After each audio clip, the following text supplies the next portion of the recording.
Okay, so you heard that lady recording in progress. Excellent. Good to see you.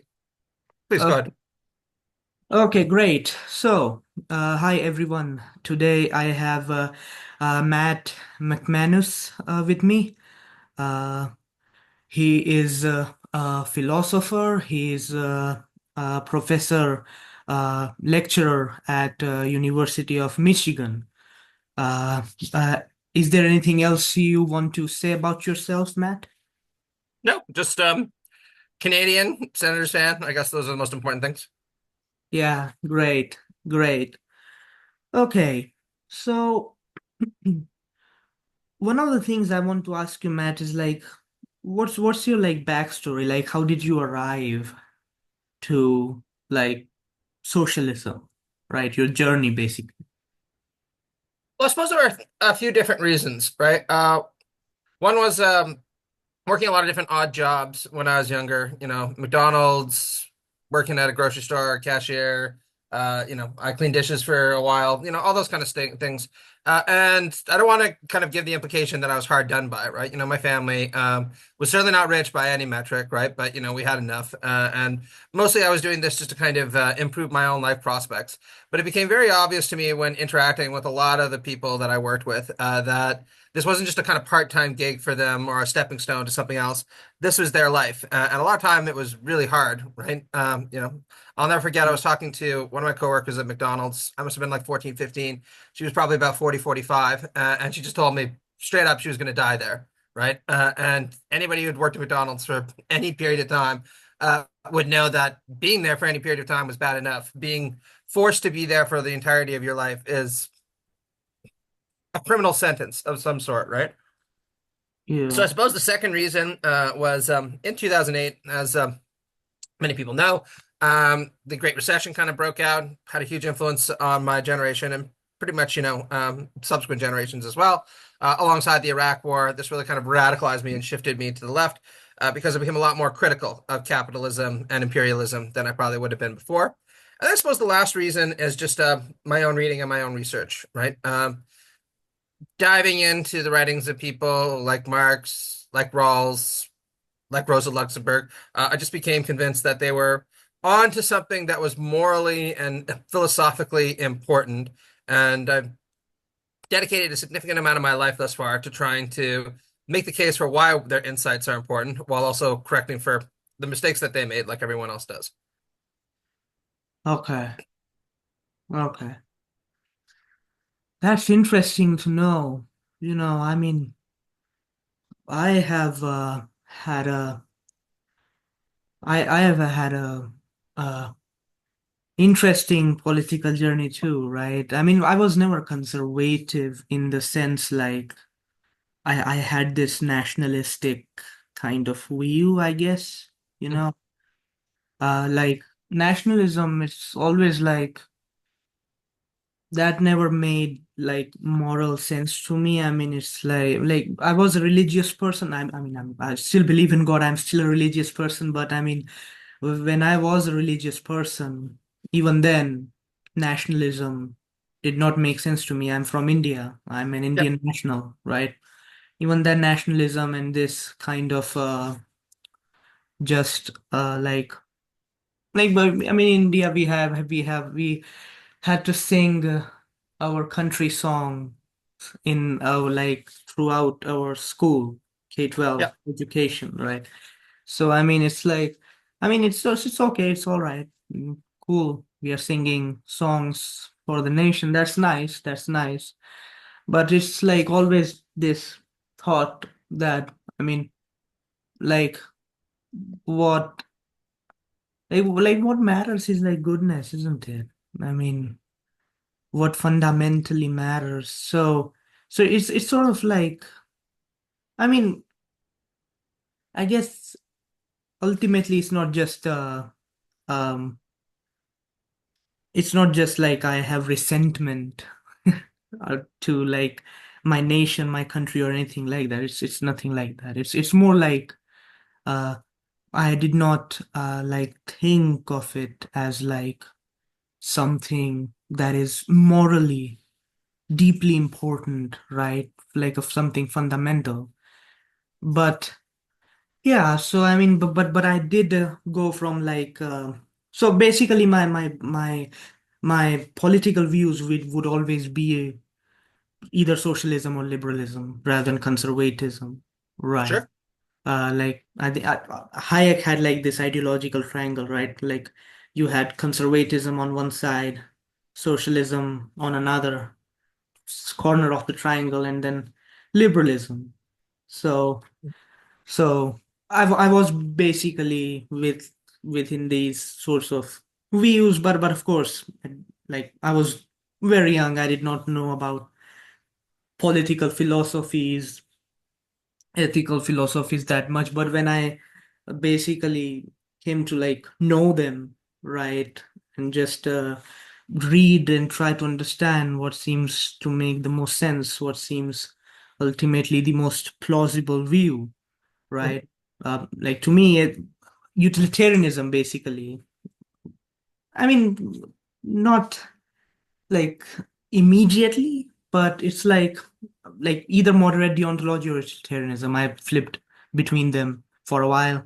Then I Sure. ultimately settled at like utilitarianism. But the thing is that both utilitarianism and the moderate deontology that I believed in did not have any kind of thing about nationalism, right? Like loyalty to the nation, loyalty Mhm. to the ethnic group, right? Loyalty to the ancestry or loyalty to the tradition, right? Mhm. So interesting. So you were like never a conservative in your life? Necessarily say that. I mean, when I was younger, I was raised Roman Catholic, right? Now, my Mhm. family were idiosyncratic Roman Catholics. My dad was pretty left on economic issues, and for that matter, geopolitical issues, more conservative on social and moral issues, things like, gay marriage. Although he's changed his mind on some of those things since then. But long story short, right? I was very attracted to a lot of right wing thinkers when I was quite young. Actually, not conservative figures, but people who'd be more on the considered on the radical right end of things. Nietzsche, Schmidt, Heidegger, et cetera, et cetera. And I mean, that interest has continued to this day, although, of course, I've become vastly more critical than I was when I was 20, 21, 22, whatever it happens to be, right? But I think that we need to be careful here and trying to unpack what the essence of conservatism is, or the essence of the right more generally, right? So you brought up Hayek's famous typology, right? Hayek, Yeah. I think, correctly describes conservatism, and I'd extend this to the broader right, as being founded on the commitment that there are recognizably superior persons in society. This is from his essay, Why I'm Not a Conservative, Yeah. and that the retention of these persons' privileges, status, wealth, agency, et cetera, should be the primary orientation of political institutions and social practices. And of course, Hayek himself is critical of this for a variety of right-wing liberal reasons that we don't need to get into, right? And what I point out in my book, The Political Right Inequality, is just that who a recognizably superior person is differs a great deal when you look across the spectrum of right-wing views. Sometimes that's very much understood in nationalistic terms, as you mentioned. Yeah. A good example of that would be things like fascism, right? Fascism is usually described as a kind of palingenetic ultra-nationalism. That's Roger Griffin's term. The idea being that the nation needs to be reborn or rejuvenated after it's been brought down by decadent internal forces like liberalism, socialism, democracy, feminism, et cetera, et cetera. And once the nation is rejuvenated, of course, it will take its place at the apex of the world, right? And there's almost always an aristocratic quality to this, where Yeah. Italian fascists, German fascists will say that our nation or our race is the master race or the superior race that's entitled to wield an outsized influence in world affairs. But in order to do that, of course, we need to sweep away the forces of decadence that are internal to us. But this idea of recognizable superiority doesn't have to be nationalistic, right? Yeah. Plenty of right libertarians, people like influenced by figures like Ludwig von Mises, for example, or Murray Rothbard, are committed to the idea that actually a more individualistic social ontology is the appropriate one, because if you have a very competitive market society, um, of the sort that they think that we don't have right now, although I'd strongly disagree with that, then the best people will be able to rise to the top as a result Yeah. of their own efforts, Yeah. without certain privileges being given to one on the basis of ethnic or national or ethnic origin, etc. Right? So there are a huge number of different right-wing views out there, some more extreme, some less extreme. But I would argue, following Hayek, that it's this idea of recognizable superiority, aligned with a hostility to egalitarian arguments on the left that unites all of them. Yeah, yeah. I mean, like when I was a libertarian capitalist, I was never a Rothbardian. I was never a. I think Mises was like a utilitarian somewhat. Yep, I'd say so. Yeah, yeah. So it's more. I was like I was convinced of like utilitarian like my justification for my libertarian capitalism was a consequentialist. Right, at that time when I was a libertarian capitalist. So Austrian economics just never made sense to me. I think Michael Huemer and David Friedman talked against that kind of libertarianism anyways. But yeah, you are correct. I saw your video chat with, I think it was Wisecrack, Michael Burns. Yes, yesterday. Yeah. Yeah, just you just recorded it yesterday. And I think you mentioned I think maybe it was in another chat, but I think you mentioned like the whole natural aristocracy thing. Yep. The thing with Rothbard was like if someone gets like gets a lot of property basically, right? Accumulates, gets a lot of property, uh, then no one, even if like all of the world is like starving to death, the person has the absolute right to not give any penny if the person does not want to give anything to all the starving world, even though that person can save lots of lives. So it's like Rothbard and those kinds of libertarians were like absolute deontologists, you know. Well, So I'd like to qualify that by saying the absolute deontologist in a certain respect, right? Matt Swilinski and John Tomasi have a really good book on this called The Individualists, where they talk about how libertarianism itself is a pretty complicated tradition, right? yeah, yeah, There are many, so-called bleeding heart libertarians that actually say we have more obligations to provide things like, say, a universal basic income to the poor, yeah, right? For absolutely. Yes, various yes, utilitarian, sometimes quasi-deontic reasons. I mean, without a doubt, there's a segment of libertarians who, particularly Rothbardians, who have an almost absolutist deontic approach to private property.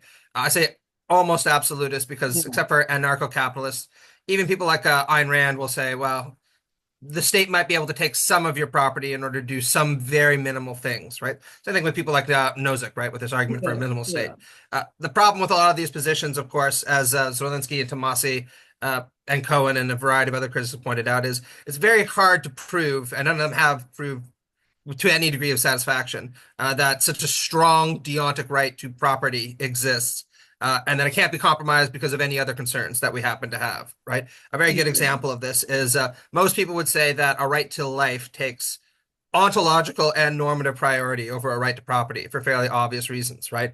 yeah, Because people need to be alive in order to enjoy property. But one of the consequences of interpreting the right to life in such a deontically forceful way, as you might say, well, in circumstances where giving up some of another person's property would save another person's life, we should do that because the right to life supersedes the right to property, right?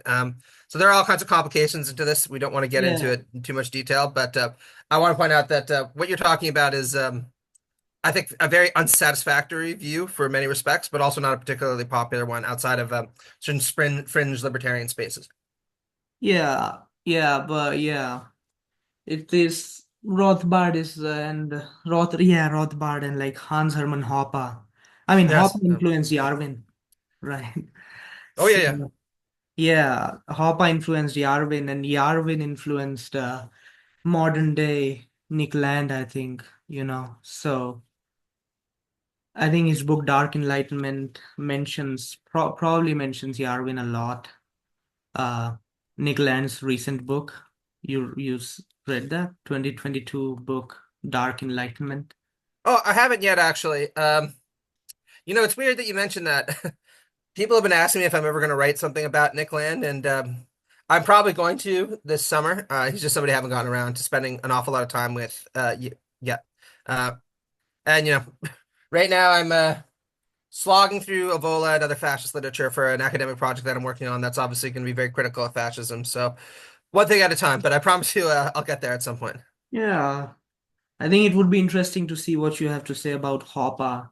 I mean, I think I read like a detailed critique of it. Like it was like around 30-page critique of Hopper's work on democracy.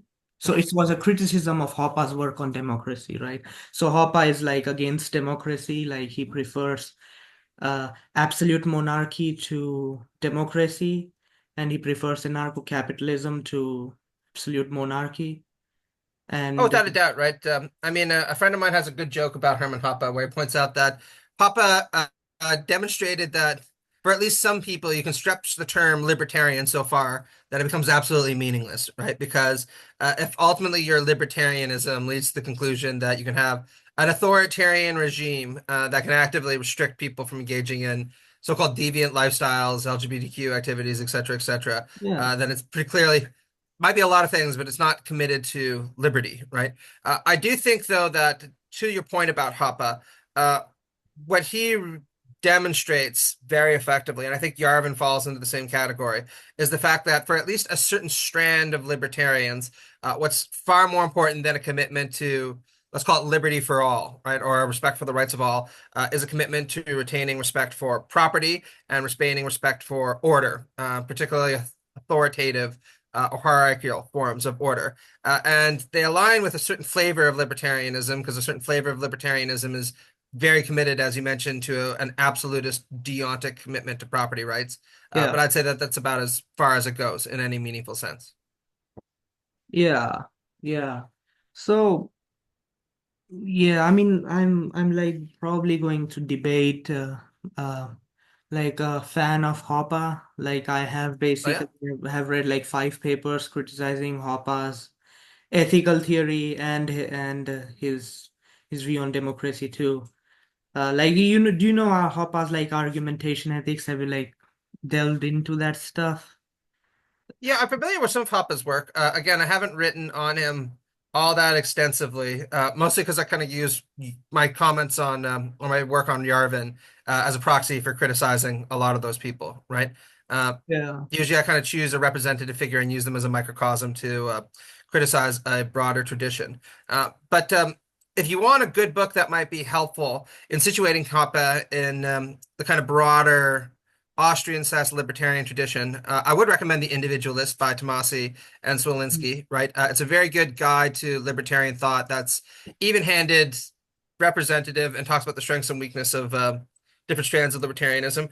If you want one that's more to my political taste, I would strongly recommend reading Quinn Slobodian's Globalist, The Rise of Empire and the Birth of Neoliberalism. He talks a lot about how Austrian economics and the kind of moral outlooks that were embodied in it spread across the United States and other parts of the world, influencing people like Rothbard, Hoppe, and all the others. Very interesting stuff.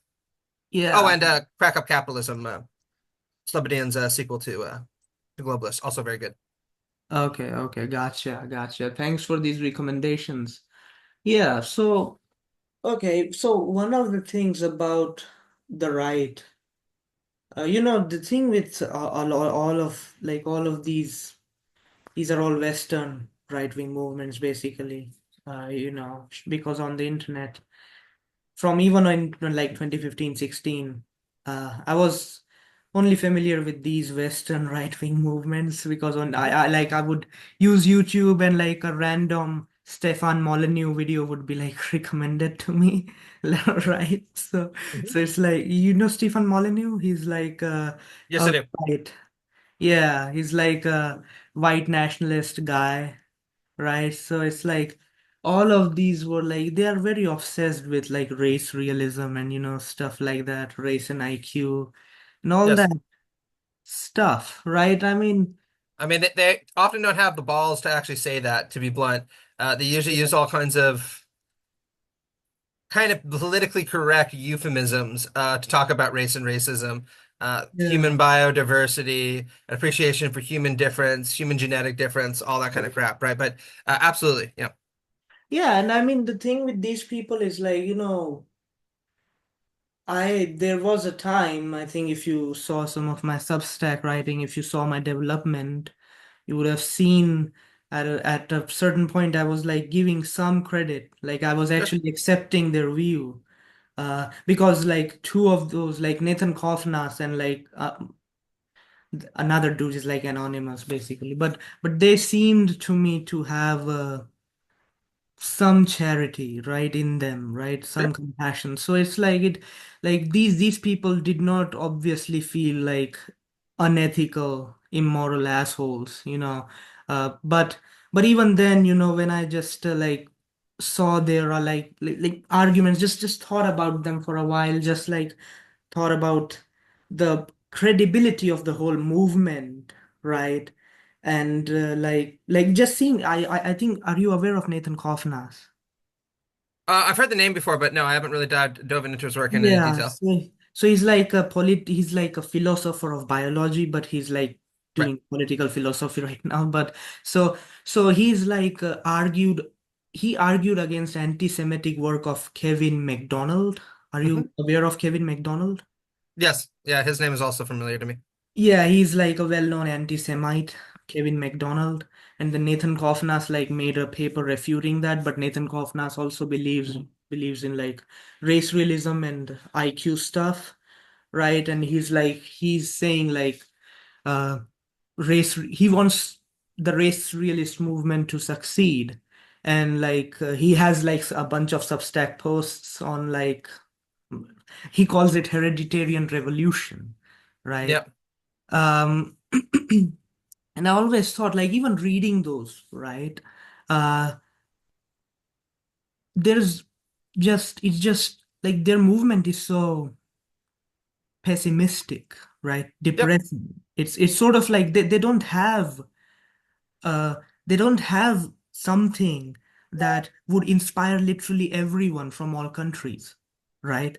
It's very pessimistic kind of let's shut off our white countries or white Jewish countries because, well, Nathan is like a Jewish person, right? Hmm. So let's shut off our high IQ societies from like low IQ societies, right? Hmm. Uh, and like it's like I was never able to find like any one of these race realists to have this compassion for everyone, right? For like I was not able to find any classical utilitarian or sort of a respectable moderate deontologist in these Sure. circles, right? I just was not able to find. Like Nathan Kovnas is like moral anti-realist. So he does not believe in objective morality. He also does Sure. not believe in God, right? And so it's like if you want to build a movement, right? And like, why would you even want to build such a movement? You're an atheist. Like, why care that much about what's going to happen in the future, right? It's like, I mean, atheist and a moral anti-realist, right? And he's not, at least given some of the stuff that he writes, I have not found, um, I have not found the like the vibes are just off even then, right? Even though I like the guy, I respect him. Like he debates like some of the bad faith alt-right figures, and Sure. he does a, I think at least he does a good job, right? Like I read his paper against Kevin MacDonald. It's a very nice paper, right? Like he defends Jewish people from all those anti-Semitic, intellectual anti-Semitism, basically. So he does a good job, but it's like when he's like writing race realism stuff, I'm unable to find the sort of any kind of optimism, basically, for the people. It's just like it's just all those Jim Crow vibes, segregation and stuff like that. But here's the thing though. Here's the thing, right? He says that he's not nationalist. And that's weird to me. Like most of your comment section is just one step away from like just printing N-word in the whole comment, right? Like 500 just N-words in your comments. Like most people seem to be very like like it's like they want to commit some cruelty to the low IQ people, right? Like they seem to really not like low IQ people, So it's like I don't like I told him in the like Facebook message that I think his movement is going to fail because it does not have like inspiring positive qualities. It's just a bunch of people just hating, and they probably are going to hate each other soon, Probably. So yeah, so that's what I said to him. So what has your experience been when you read the works of these thinkers who are like obviously race realists, even though they probably don't say it out loud. Well, I think the kind of affective pessimism, aligned with the kind of epistemic and descriptive pessimism that you're talking about, is not necessarily ubiquitous across the far right, but it's definitely a recurring theme, right? And this goes all the way back to really the end of the 18th century in the writings of people like Joseph de Maistre, who alternated between asserting with absolute certainty that Providence would restore the ancient regimes of Europe, and lamenting the fact that democracies seem to be everywhere ascended, that had a satanic quality to it, and almost intoning in these apocalyptic terms that the world was going to fall apart, right? But in a more contemporary sense, as you're talking about the kind of human biodiversity movement, so called, I think you can see elements of this pessimism all over the place, sometimes attempting to align it with the motifs of compassion that you've pointed out are kind of notably absent elsewhere. A good example would be Stefan Molyneux in the late 2010s when he was touring, so-called, with people like Lauren Southern and other white nationalists. He would often appeal to what he took to be immutable facts about race and IQ, and would say that this was heartbreaking, right? Because it demonstrated that certain groups of people, huge numbers of people, really, would just never be able to achieve the great things that whites were capable of, and implying that we just kind of have to resign ourselves to this fact. Now, this pessimism is, of course, not meant to induce a real sense of compassion towards these people.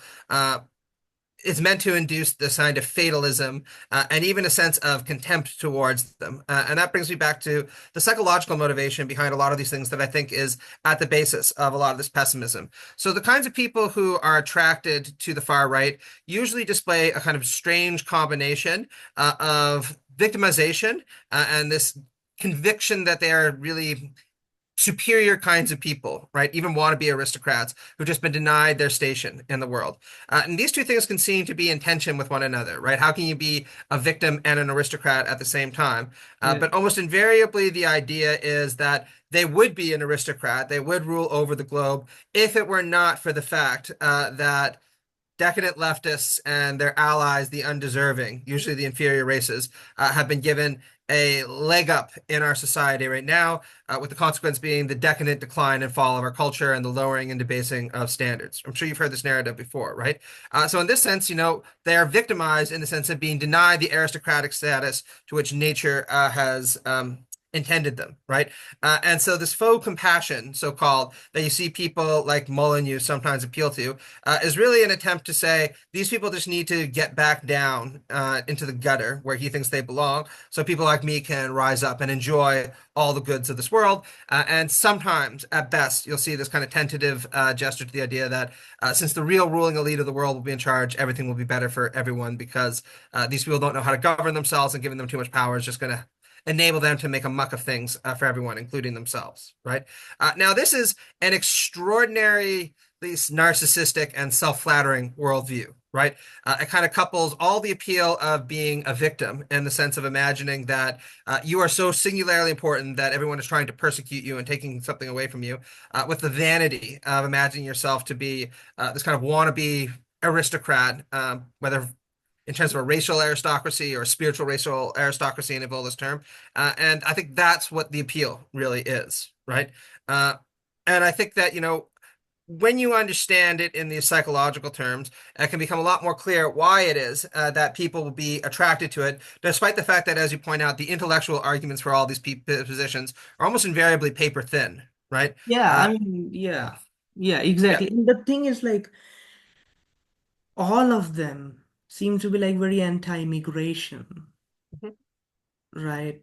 Yep. And they pretty much justify it with like, but like here's like in one of my Substack posts, uh um when I believed in this stuff, right? Yeah, like people like me, brown and black people have like lower IQs, man, bad luck, Yeah. unfortunately. But even granting that, I was able to basically argue, given the current empirical facts, right? Like if you check my Substack, I basically argued that even if I grant you all that race realists, like I'm talking through the race realists here, if I grant you all your descriptive stuff, right? All the current empirical facts, you still cannot justify such current status quo immigration restrictions, right? Like the point is that the world should still be very, very open, even to the low IQ people, right? I mean, if you want to raise IQ, one thing is nutrition. Second thing is if you care this much about IQ and all that stuff, genetics and stuff like that, right? The first countries that will see genetic engineering technology is the first world countries, right? So how would like you would have to send these technologies to Africa, which is like which will take additional time. So why not just welcome all those people here? Let them stay Well, for now. So it's like, I don't have too much thought, so I'll just kind of like point out that the kind of objections you're making have been yeah, longstanding objections to precisely these modes of reasoning, right? Let's just use the response to you probably know Murray's bell curve, right? Murray and Herstein's yeah, bell curve, right? So this is kind of the respectable volume that tried to, so-called respectable, make these ideas popular for a more general audience. yeah, Well, a lot of people have pointed out that there are massive problems with the kind of worldview that's articulated beneath the so-called scientific pessimism that's yeah, articulated in the bell curve. One, there's this enormous presupposition that IQ does actually adequately represent intelligence, right? Now, it probably does a pretty good job of representing intelligence, but whether or not it's exhaustive, that's still a matter of significant debate. Second, and vastly more important, as people like Stephen Jay Gould point out, even if you did take IQ to be representative of raw or at least potential intelligence, first off, it's been shown again and again that it's possible to increase IQ over time. Not after a certain point, depending on your views of neuroplasticity, but certainly if you improve, as you pointed out, people's access to things like nutrition, education, good water, right? Even things like reading to a child when they're younger, right? And all of these, of course, have a significant material basis to them. And so if your anxiety is about lowering IQs, really, there's probably nothing you could do that would offset that problem more than giving more to the poor, right?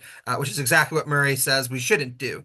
And then third and last, I think the most important objection is the one that you brought up, which is the normative objection, right? Which is even if some people might, and this is my Rawlsianism speaking, even it is the case that certain people possess natural talents that others do not, or some people are disabled in ways that others are not, that does not imply that it is any less important that their life goes well, or any more important that someone else's life goes well than anyone else's, right?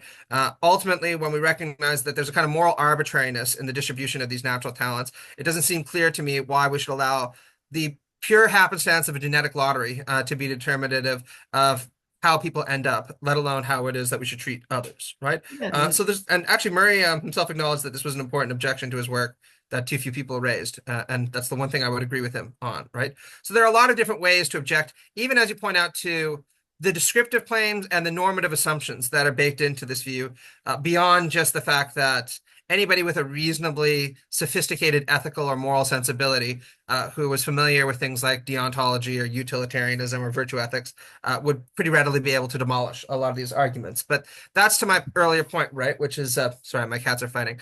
The level of sophistication that you find in a lot of these arguments is really quite low compared to what you see in more analytically minded traditions, right? A lot of it is based upon really this instinct that there's something wrong with inferior peoples, at least as they understand it, be given too much agency, too much power, too much status in society, and this conceit that giving superior peoples, as they understand them, more agency, more power, more status will just make everyone better off, despite the fact that I've never seen any cogent as evidence to that effect. Yeah, and by the way, Nathan Kovnas, even though he's a moral anti-realist, literally argued that intelligence is intrinsically valuable. Intelligent people are intrinsically valuable. I'm Yep, like, you're a moral anti-realist. What the fuck? What's intrinsic? Like, like these words, intrinsic, right? Like final value. All these are like moral realist terms, right? Like if you're a moral anti-realist, who cares about that much, like intrinsic value and all that stuff, right? Like caring about intrinsic versus extrinsic, final versus instrumental, like it's very, um, yeah, like as you argue, right? It's like they just assume, like they just have the normative view that intelligent people are just more valuable, but it's intrinsically valuable, right? I mean, in short, intelligent people are instrumentally more valuable. Like if there is a sure. cancer researcher, right, versus an average person, and both were like drowning, and you could only save one, you should probably save the cancer researcher, right? Like, Probably. sure, but saying that it's intrinsically valuable is just bizarre thing to say, right? Like it's just, yeah, it's nonsense. It's nonsense. Well, I think these Great. kind of So contradictions are rampant throughout this. I'll just end with this, right? So, uh, in a speech he gave in the 1920s, Mussolini was a lot more clear about the motivations behind fascist theory than a lot of his contemporary descendants are, right? Mussolini talked about the myth of the ultra nation, this idea of kind of Volkish rejuvenation, and responded to intellectual critics who basically pointed out that this was, as the meme goes, just made up. You know, you've probably seen that meme where, Dr. Manhattan is just, source, I made it up, right? And Mussolini said he really did not care, right? He was enough of a Nietzschean to be skeptical of the idea of absolute truth or absolute certainty, even relative truth and relative certainty.